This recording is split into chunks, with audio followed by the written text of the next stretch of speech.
साथियों, जय मसीह की, प्रेज़ द लॉर्ड। आज एक बार फिर लखनऊ विधानसभा के अंदर एक बहन ने मसीही समाज के लिए आवाज़ उठाई।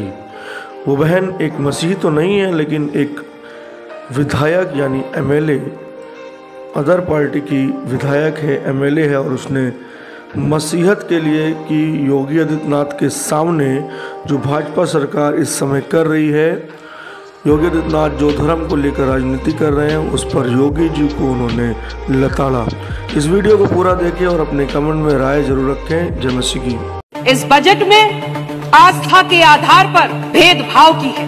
भारतीय जनता पार्टी की सोच में ईसाईयत और इस्लाम बाहरी है कि बुद्ध, महावीर, नानक और कबीर ये सब इसी भूमि पर पैदा हुए और इसी भूमि पर पले बड़े हैं।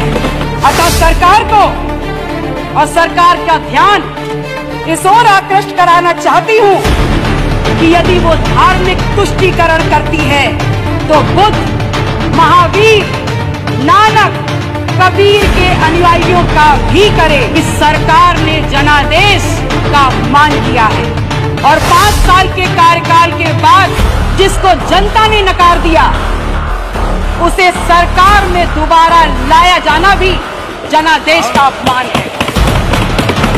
ये बताना चाहूंगी कि जिसकी अपनी जमीन ना हो वो दूसरों की जमीन की बात ना करे और अपनी भाषा और अपना बर्ताव विनम्र और शिष्ट रखे। मैं सरकार को ये बताना चाहूंगी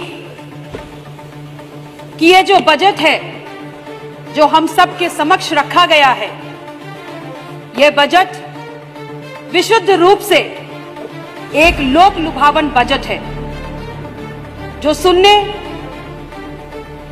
और देखने में अत्यंत लुभावना है, किंतु धरातल और यथार्थ की कसौटी पर संदेहास्पद है।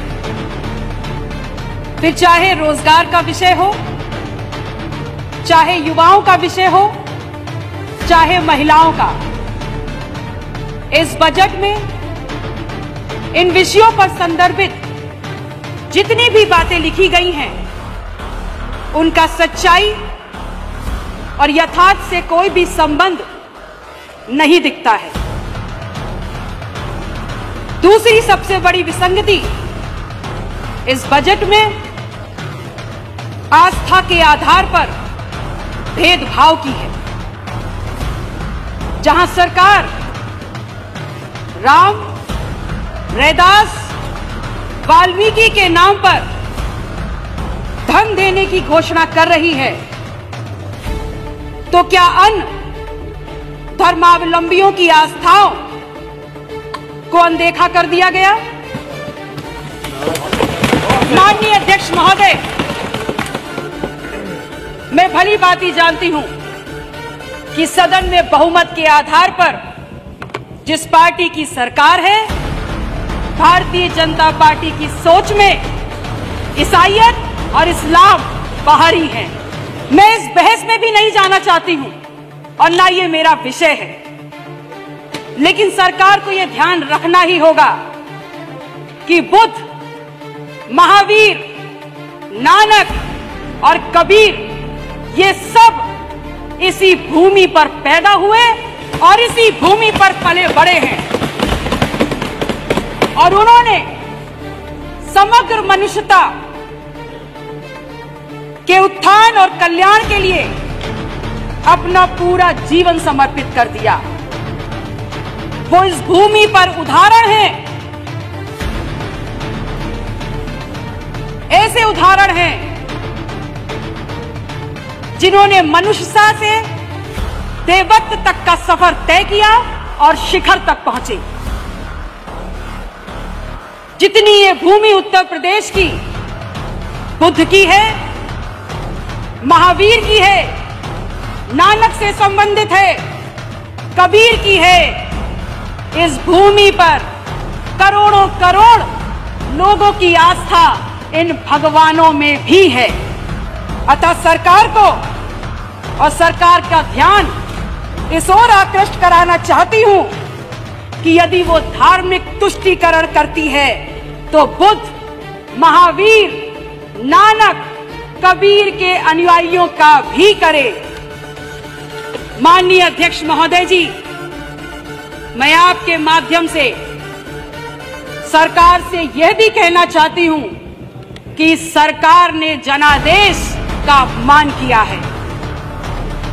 लोकतंत्र में जनादेश अनिवार्य सत्य है और 5 साल के कार्यकाल के बाद जिसको जनता ने नकार दिया उसे सरकार में दोबारा लाया जाना भी जनादेश का अपमान है।